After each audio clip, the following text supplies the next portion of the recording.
Good morning, everyone. Thank you for joining our webinar today on the updates on coronavirus.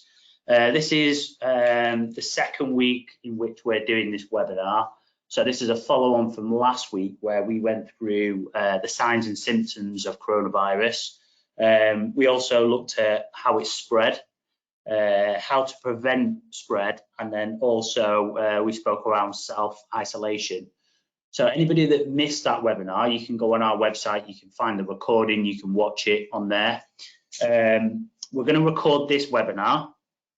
We will send it out post-webinar, so all the slides will be shared with you.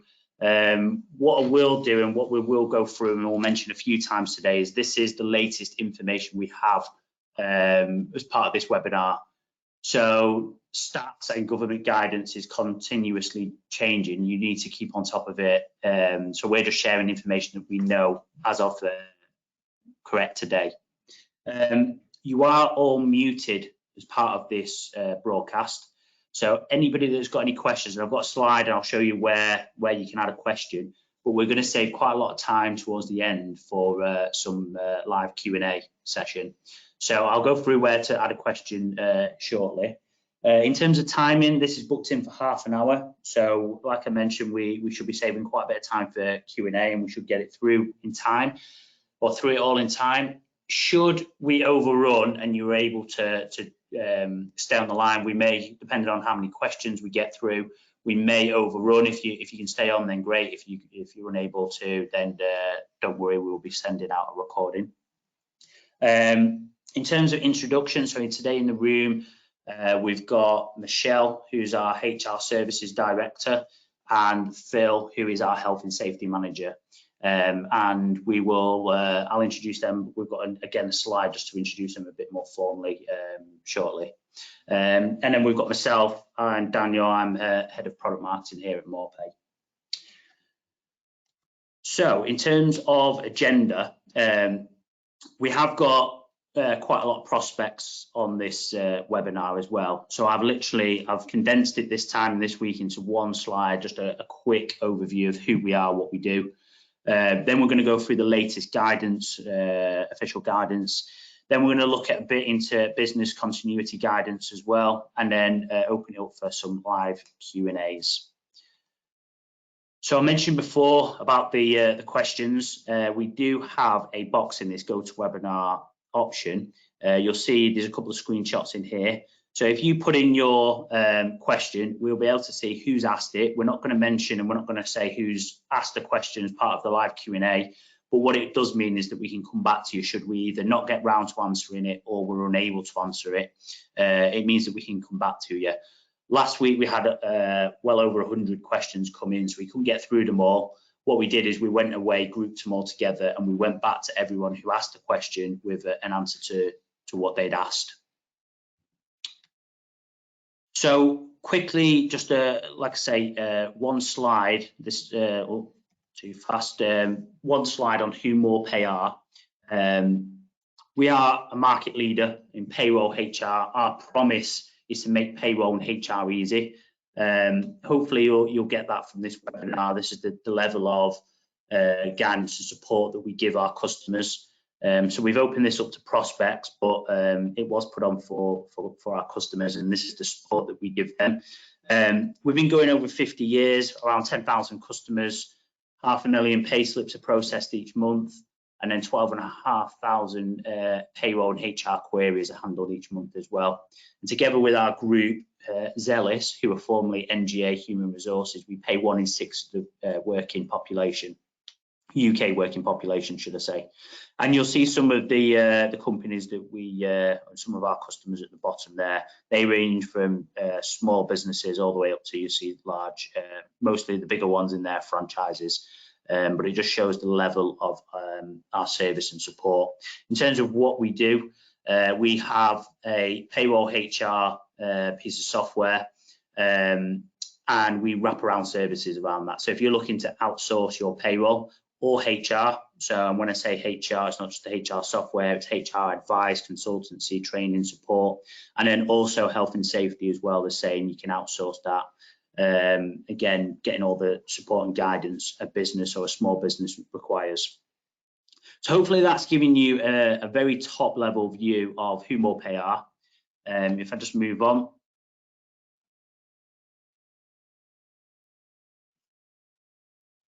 I'll introduce our presenters. So I mentioned before, we've got Michelle. She's our HR Services Director. So she looks after the team, both from the health and safety and HR side, the advice line, consultants, trainers, the policy team as well. She joined MorePay in 2017, 15 plus years of both operational and strategic HR experience, fully CIPD qualified as well. And then we've got Phil. He's head of our health and safety. He looks after all our advice team from a health and safety point of view, consultants, trainers as well. He joined MorePay in 2008, 20 plus years in occupational safety, health, food safety and compliance, and is also a chartered member of the Institute, or chartered member of the Institute of Occupational Health and Safety. So I'm going to pass over to Michelle first. She's going to take us through the first few slides. Okay, thanks, Dan. So just to kind of give you an overview of where we are taking our advice from, we are referring to the government website, so gov.uk, and we are checking the websites at least once an hour to try and get updates on it. This is something that we know businesses don't have the time to do, and we are making sure that our advice stays in line. At the moment in particular, things are changing so frequently, and we are trying to make sure that we stay on top of these. But the government website is the website that we would recommend that you follow. So just to go on then to the next part, I want to just review some of the signs and symptoms and spread and prevention. We talked about this more in the last webinar, and if you missed that, you can go and catch the recording. But just to give you an overview, symptoms of COVID-19 develop within the 14 days after exposure to someone who has it. And they are mainly symptoms of coughing, difficulty in breathing and fever.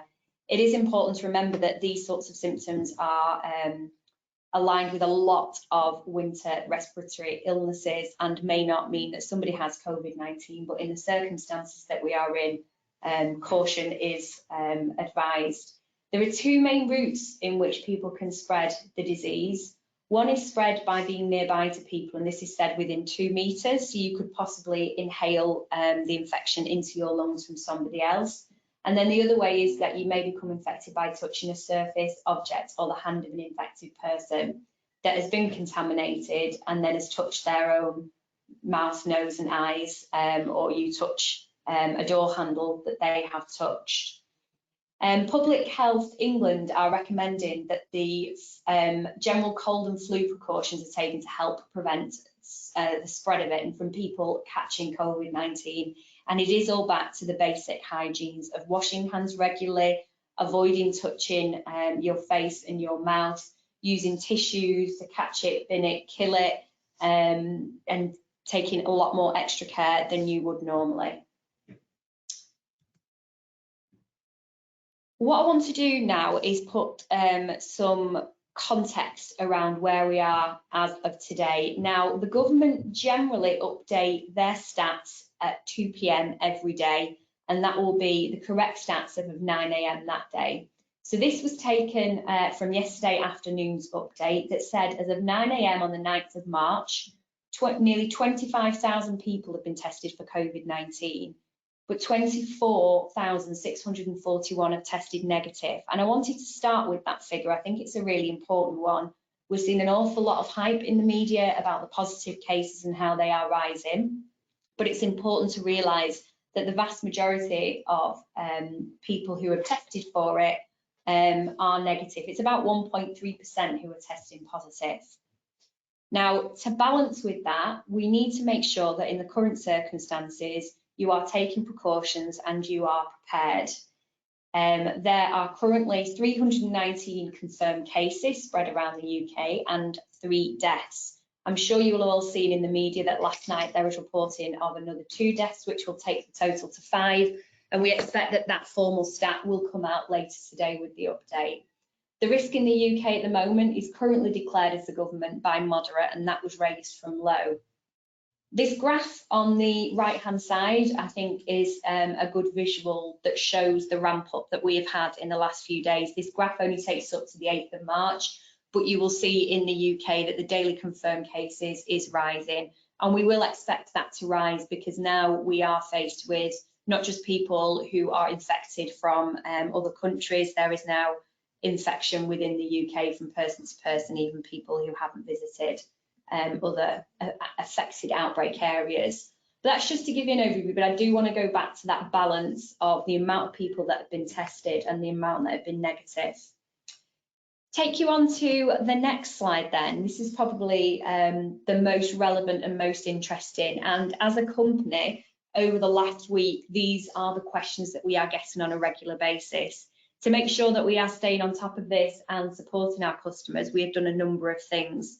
One of them is that we have created within our MorePay website, we have a knowledge centre, and we've created a page specifically for COVID-19.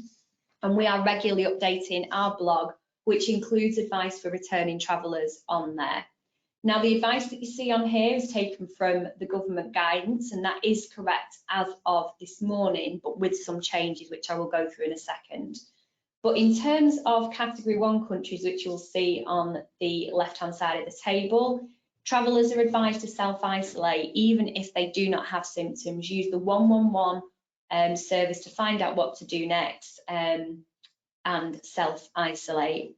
The category 2 countries down the right-hand side, travellers need to take caution, but returning travellers do not need to undertake any special measures or self-isolation unless they develop symptoms. But it does call out that this is even if you have mild symptoms. You should call 111 and take the appropriate action. Now, just to caveat this, literally before we came into the webinar, and this is how quickly things are changing, one of the pages on the government website has now updated travel information about returners from Italy. And as we get confirmation of this, we will then update this table, which is linked on our knowledge centre. And the advice now is to stay indoors and avoid contact with people if you have travelled to the UK, even if you do not have symptoms, from Italy. And this was as of last night. So anyone returning from any part of Italy is advised to self-isolate even if they do not have symptoms. As I said, this is kind of a breaking news story, really, and the government themselves are still in the process of updating their websites on all relevant pages, but we will be advising our customers who call in to now follow this advice regarding returners from Italy and to call 111 and self-isolate.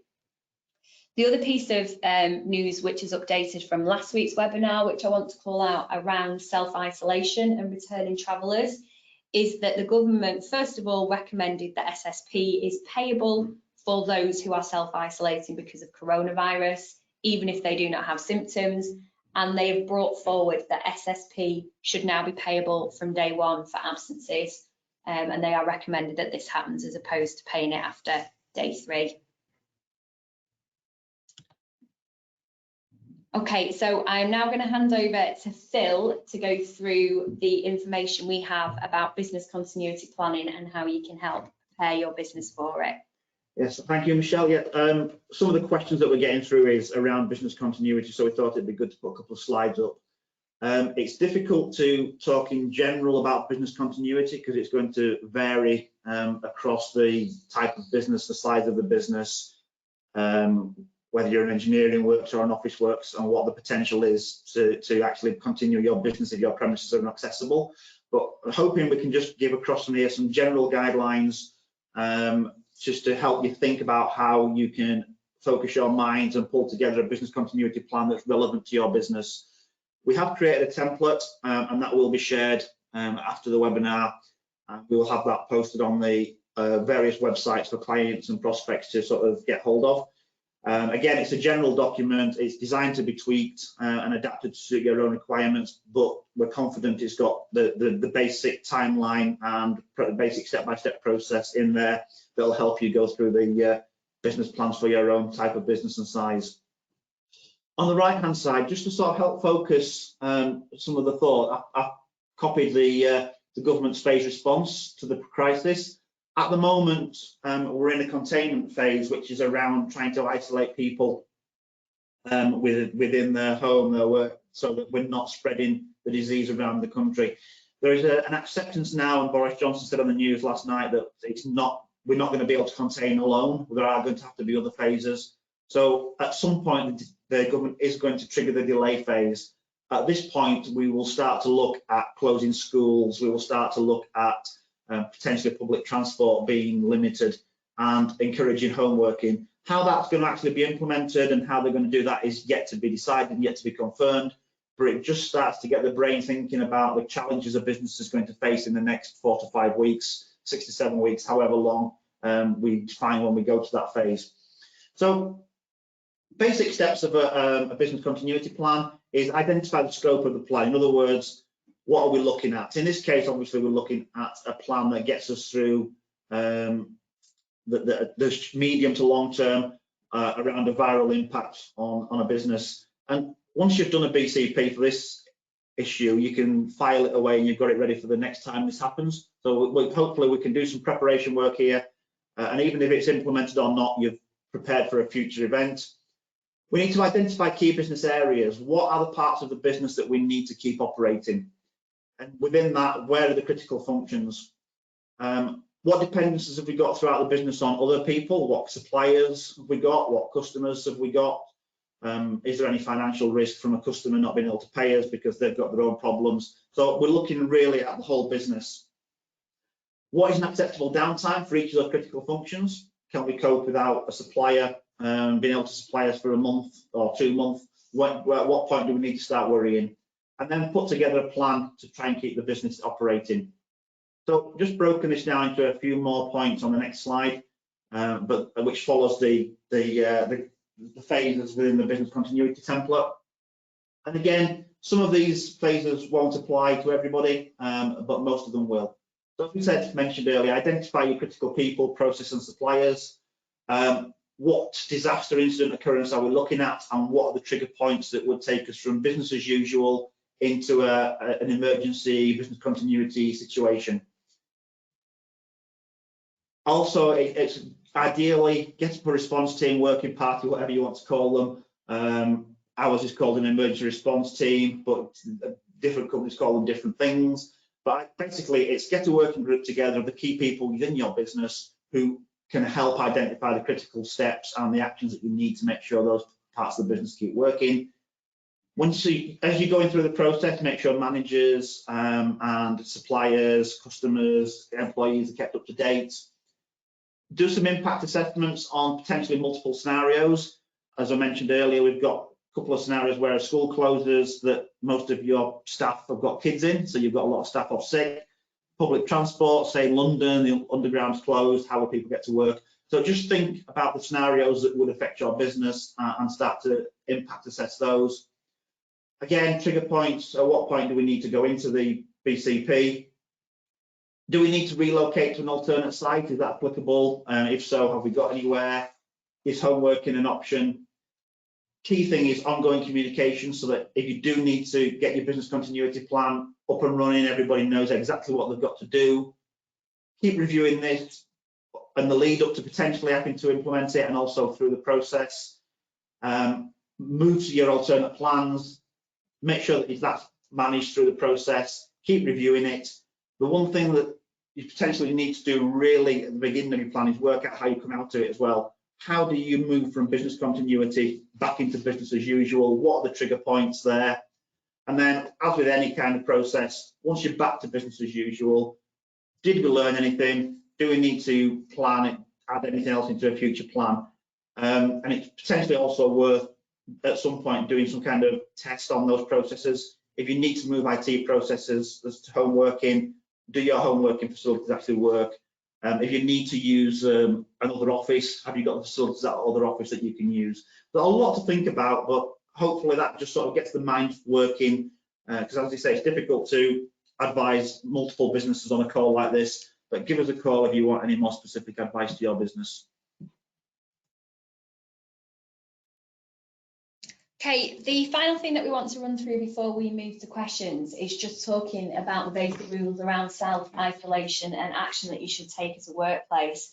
So at the moment, self-isolation is required for returning travellers from the lockdown areas if there are no symptoms. It is also recommended from returning travellers from category 2 if they are displaying symptoms and they are awaiting test results. It would be that they go into self-isolation until they are told otherwise. And then the main other thing that the government are still in the phase of doing at the moment is contact tracing. So identifying individuals who've been in close contact when they know someone with COVID-19 has been confirmed. I would caution all this now with that, given the ramp up of the situation over the weekend and how the number of cases are rising, that this information may change and the contact tracing may become more difficult for them to do. But as at the moment, they're the only situations that require self-isolation. At any point though, if you or any of your employees are concerned and believe they have symptoms for one of the reasons, the best advice that we will give you and the best advice that you can give them is to dial 111 and ask for next steps.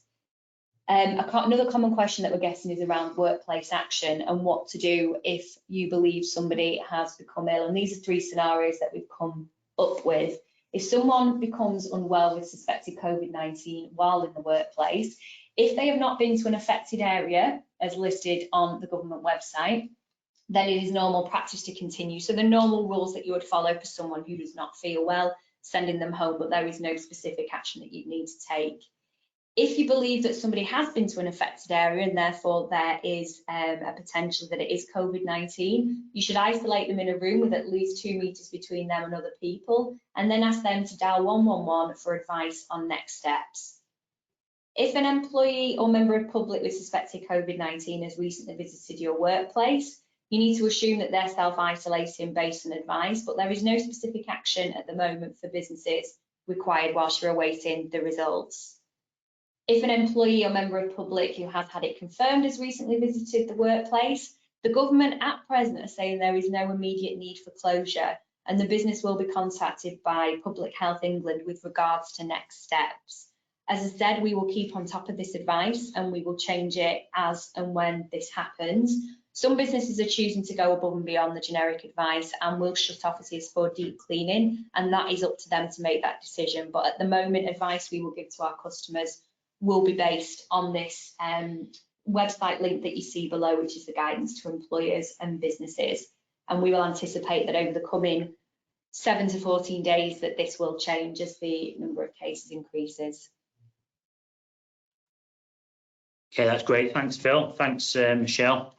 As mentioned, we are going to open it up now to some live Q&As. So bear with me a second while I just open up the question box.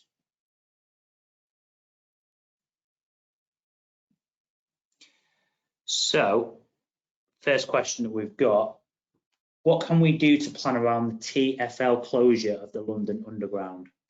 Yeah, so obviously we sort of loosely referenced this in the session. So one of the things, obviously, if you're based in London and there was a decision to close the Underground, then obviously a lot of businesses within the centre of London will have difficulty getting their employees into work. So in essence, this is a short question with a long answer. I'd encourage employees to identify who your key employees are and the people who must be in the office to be able for the business to operate. I say office, I mean place of work. Who can work from home? Can this be achieved? Do you have the technology for them to work from home? However, if you can't do that, let's think about how else we can get people into work. Is it car sharing? Is it using taxis? Is it potentially using bus routes? I'd recommend that you look at these procedures and implement them and test them as well before you need to. So if you decide to go down a taxi route, have you got a taxi company on contract that you can use? Can they get to where you need to pick up your staff and get them into the business? If you're going to car share, can the people do that? But just test anything that you need to put into place. Okay, thanks, Phil. Another question we've got is, my production manager is currently in Venice. Will he need to self-isolate on his return? If so, will he be able to work from home? Okay, well, obviously, based on what we have said this morning, Venice was actually in one of the lockdown areas, but we are now going with the advice that anyone returning from Italy should go into self-isolation.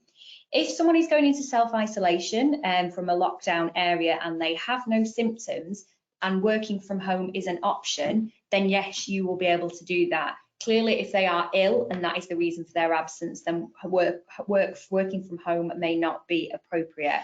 But if they are feeling okay and they just need to self-isolate, there is no reason that they can't still contribute to the business. But just monitor that, because over the next 14 days, if they do start to display symptoms, then things may change. Okay, thanks, Michelle. We run a small cafe. Will the government social distancing affect our business? Well, hopefully we don't get to the phase where where the government implements social distancing. Obviously, this is enforced in Italy, in certain parts of Italy for the last few days. And the only real suggestion I could give based on what they're doing in Italy is they are allowing restaurants, cafes, etc. to stay open, but they're doing this in supermarkets as well, I saw last night. They are sort of asking the owners, the operators, to make sure that there's a 2-meter gap between tables, etc., so that people, if they are coughing and sneezing. So yes, you'll probably be able to operate still, but you have to put some steps in place to help separate people. Okay, thanks, Phil. Next question, what should I do if I want to go beyond the government advice regarding self-isolation? I have an employee returning from Singapore and I do not want to risk them coming into our workplace, even if they don't have symptoms. This is a question that we've had a few times over the last week from our customers, and this is the decision that you need to make as a business and what's right for you. So, for example, some of the customers who have rang us with concerns like this are nurseries or care homes where they believe they have vulnerable people and don't want to take the risk. If you are imposing a restriction beyond current government advice, though, then you can either ask their employee to work from home, but if this is not possible, then you are going to need to treat it like a medical suspension, which is with full pay. Singapore is currently, for example, on the category 2 list, and the government state that you should only self-isolate if you have symptoms. You are well within your rights to go above and beyond that, but you need to be aware of what pay implications there may be beyond that. Okay, thank you.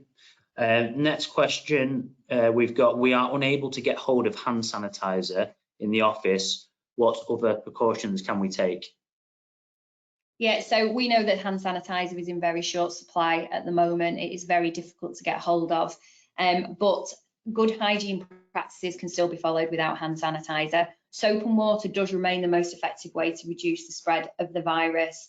And as it stands, soap is not currently in short supply. So we would continue with this, maybe put soap in the kitchen if you haven't had that before. And it's all about reminding your employees of sensible approaches to hygiene. There are lots of posters that you can download from the government website that is useful, that provide pictures and instructions on safe hand washing. So you can do lots of things around it, even if you can't get hold of hand sanitizer. Okay, thank you. The next question we've got is, I am already seeing an impact to our business and may need to consider redundancies in the near future because of this. How would I handle it? Yeah, I think we've had this question a few times. I can see another one up there saying, is this a situation, a credible reason for pay freezing or making redundancies? At the moment, normal employment legislation rules remain in place for handling any kind of organisational restructures, or if you need to put in pay freezes or pay decreases. And we are getting calls about this. So whilst earlier on I was talking about the number of negative cases and how low the UK is impacted at the moment, we as a business do not underestimate that this is already having an impact on some of the businesses that we support. There are various options that you consider in these scenarios, and it will be very much dependent on the exact circumstances of your instance, but it is a possibility that redundancies could happen on the back of this because a business is being impacted. What we do recommend, though, is that you speak to a qualified employment law specialist about the specifics, so we can or they can talk you through exactly what you do. As I mentioned, in the last week, we've had probably nearly 80 queries around COVID-19 in general, and some of those are related to redundancies, layoffs, temporary working, and we are supporting our clients through this, but it is always based on the specifics of their scenario, so please do seek advice. Okay, thank you. Next question we've got is, we have an employee who has a relative in the same house as them who is in self-isolation after returning from a lockdown area. Should we keep them away from work? At the moment, there is no need for an unaffected individual not to attend work, and we again have had this query quite a few times. The affected person who is in self-isolation will have been given advice on how to handle that, including how to protect the members of the family that live in the same house as. Again, you can go above current advice if you think appropriate with home working or medical suspension, but there is no need to keep the sibling, partner, parents of someone who is infected away from work. And the only other thing that we would say is just remember consistency, because as this continues and as we are likely to see an increase, you will need to ramp up the amount of situations that you're responding to. They will go from 1 or 2 to being numerous, and higher volumes of this may be harder to help. Okay, thank you. Another question, if we implement our BCP, when will we be able to return to normal operations? Again, this comes down to, as mentioned earlier on, about identifying your trigger points. So identify what trigger points are going to require the BCP to be implemented. So whether that's a lockdown of an area, staff sickness levels dropping to a level or increasing to a level, sorry, where you're struggling. The trigger points will potentially be the opposite of those. So if you implemented your BCP because the government's locked down an area, a town, then obviously the trigger point will be the opening up of that locking down procedure. So it will depend a lot on what triggers the implication of the BCP as to what then triggers going back to business as usual. Okay, thank you. Next question. So just conscious of time, so we are starting to overrun. I think we'll go through a few more questions. We're not going to get through them all, but we are going to answer a few more if you're able to stay on the line. What we will also do, anybody that's not had a question answered, we will get back to you. We'll have your email address, we'll get back to you, but we will go through a few more. So next one, is there any need to supply doctor's note for SSP? Normal rules is that you can self-certify for 7 calendar days, and you will need a doctor's note after this. The advice that we are getting from the government and the advice we're giving to our customers is that you need to relax your rules and procedures in this unprecedented circumstance, because it may be difficult for the individual to obtain a sick note in these circumstances. There are options where maybe they could phone their GP surgery and get a sick note. And last week we did have a question about people worrying that employees will be using this as an excuse, especially if they don't have to supply documentation. But I do need to remind everyone that where someone has to self-isolate and they've been told to self-isolate, that means just that. They are not allowed out of the house. They are not allowed to pop to the shops, meet their friends at the pub. They need to be in the house for 2 weeks, and hopefully the fact that that is not appealing as it sounds would be enough to put people off using this as an excuse not to work. Next question, should we prevent clients coming into the office? I think a number of businesses are coming up with their own approach to this at the moment. There's no need for drastic action at present, and the government are not advising that because they haven't put any restrictions on social interactions. You will need to closely monitor this. As a business ourselves, obviously, we are making sure, and we are already well underway with our business continuity plans to ensure that we can continue to pay and support our customers. And we are just putting in sensible measures at the moment. So when visitors are coming to our office sites, we are asking them to take necessary precautions around hygiene, and that there will be a heightened sense of awareness. But there's certainly no advice at the moment that you should stop that. If you choose to do that, then that is absolutely fine. You need to decide what is best for your business. Okay, we've had quite a few questions around SSP. So one that will hopefully answer quite a few of them at once is, with the government announcing that employees should get SSP from day one, how does this get processed in more pay, and how will the system differentiate between someone that should get SSP from day one due to coronavirus versus another employee that may be off with a broken leg, who should have the first 3 days unpaid? Yeah, and we are getting this question a lot through our payroll teams as well. At the moment, this is advice by the government. This isn't legislation that has been put in place, but they're advising that SSP should be paid from day one to ensure that people with the virus or potentially with the virus are not suffering a detriment. Until it becomes legislation, which it may do after the government, there will be no changes to the more pay system. Should that change, then we will look at it. But at the moment, this is going to be about manual adjustments that we will make where somebody has been identified as needing to be off. And at the moment, with the numbers that are coming in, it's something that we can probably cope with a manual adjustment and working with the teams. If there are customers on here, then please do talk to your dedicated payroll contact who can help you through that. Right, okay, now I think we're going to, we have still got quite a number of questions, and we're going to go through them because some of them end up being very similar, and hopefully we've answered the majority of the key topics that people are asking. But like I mentioned before, we will get back to everybody who has put in a question. We will get all the slides shared. There's been quite a few people saying, can you email me the slides? So the recording will be shared post webinar. We'll either get that out today, or it may be going into tomorrow by the time we can get everything collated. We'll also get that business continuity template shared with you.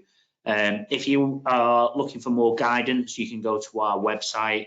At the top, you'll click on the Knowledge Centre, and there's a topic, COVID-19. If you go on there, you'll see all our latest blogs, any upcoming webinars, past webinars. We're trying to keep that as up to date as possible. Obviously, for customers that have our advice line, if you need any support, give them a call. You'll be getting very similar answers to the questions that you've asked on this webinar anyway. So I would like to thank you all for joining the webinar. Like I mentioned, please keep up to date with the latest guidance and also with our website.